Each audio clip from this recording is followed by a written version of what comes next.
নমস্কার বন্ধুরা, আজকে সান্তার স্টাইলে হবে কাঁচা তেঁতুলের চাটনি। কিভাবে করছি দেখুন, ভালো লাগবে আশা করছি। পুরোটাই আপনাদের সঙ্গে শেয়ার করব। এবার কাঁচা তেঁতুলটা একটু জলে ফুটিয়ে নিচ্ছি, সেদ্ধ করে নিচ্ছি। ভালোভাবে সেদ্ধ করে তেঁতুলটাকে, জলটা লাগবে তেঁতুলের। কিভাবে করছি পুরোটাই আপনাদের সঙ্গে শেয়ার করব, সঙ্গে থাকবেন। তেঁতুলটা এভাবে করে সেদ্ধ করে নিয়েছি।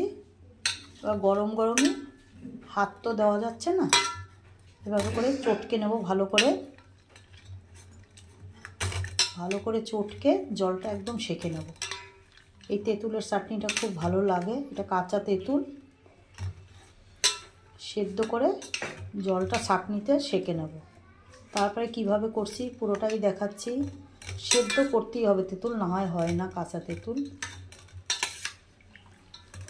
আর লাগবে কাজু আর কিশমিশ। খুব সিম্পলভাবেই করছি, সবাই করে খেতে পারবেন, খুব ভালো লাগে। পরে আবার দেখাচ্ছি কিভাবে করছি। তেঁতুলটা সেঁকে এভাবে করে জলটা বের করে নিয়েছি। এবার চাটনিটা করব, কিভাবে করছি পুরোটাই দেখাচ্ছি। কড়াতে দিয়ে দিয়েছি তেল। এবার চাটনির জন্য একটু অল্প পাঁচফোড়ন দিয়ে দেবো, বেশি না।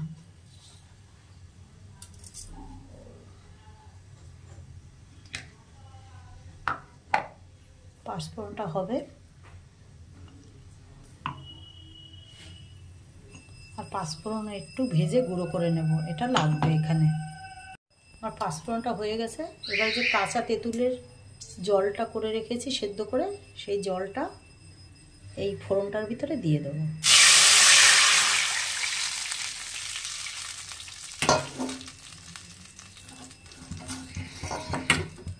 এটা ভালো করে ফুটবে, যত ফুটবে তত চাটনিটা ভালো হবে। পরে চিনি নুন পরে দেব, ফুটে উঠবে তারপরে। জলটা, তেঁতুলের জলটা ফুটছে, এবার দিয়ে দেবো অল্প নুন। একদম ফুটবে, যত ভালো ফুটবে তত ভালো হবে চাটনিটা। চিনি কাজু কিশমিশ সব পরে দেব। দেখতে থাকুন, আশা করছি ভালো লাগবে, সবাই করে খেতে পারবেন।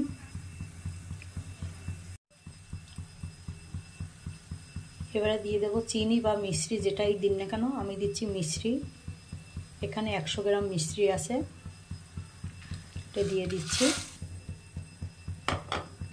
চিনি দিলেও হবে, মিশ্রি দিলেও হবে।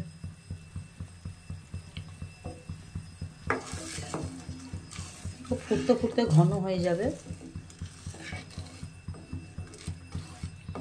এইটাই হলুদ পড়ে না এই চাটনিটায়, অনুষ্ঠান বাড়ির মতন হয় খেতে। এটা সময় ধরে করতে হয়।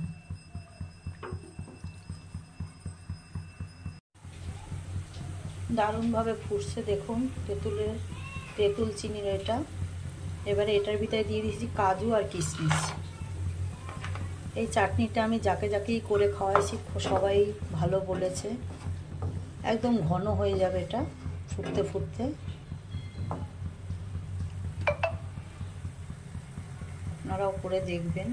এবার কাজু আর কিশমিশটা এই জলেই সেদ্ধ হবে। দারুণ খেতে এই কাঁচা তেঁতুলের চাটনিটা, একবার হলেও করে দেখুন। আমার সব ঘরোয়া রেসিপি।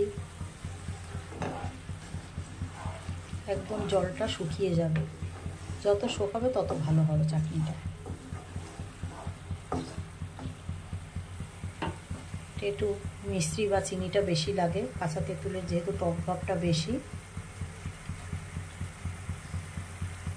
আরও হবে, সময় দিতে হবে, সময় দিয়ে এই চাটনিটা করতে হয়। আমার চাটনিটা পুরো রেডি হয়ে গেছে দেখুন, একদম জল শুকিয়ে ঘন ঘন হয়ে গেছে। এবার চাটনিটাতে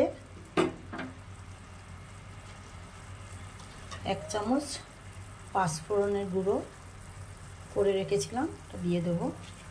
একটু মশলা দিলে ভালো লাগে চাটনিতে। এটা দিয়ে গ্যাসের আগুনটাকে নিভিয়ে দেবো।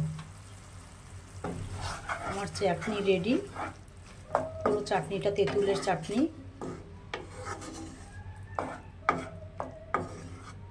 আর নামিয়ে দেব। ভালো লাগলে অবশ্যই জানাবেন কেমন হয়েছে আমার এই চাটনির রেসিপি কমেন্ট বক্সে। আমার কাঁচা তেঁতুলের চাটনি কাজু কিশমিশ দিয়ে রেডি। যদি আপনাদের ভালো লাগে অবশ্যই কমেন্ট বক্সে জানাবেন। আর যারা আমার চ্যানেলে নতুন তারা চ্যানেলটা অবশ্যই সাবস্ক্রাইব করবেন। আজ এই পর্যন্ত। আবার একটা অন্য রান্নার রেসিপি নিয়ে আসবো। ভালো থাকবেন, সুস্থ থাকবেন।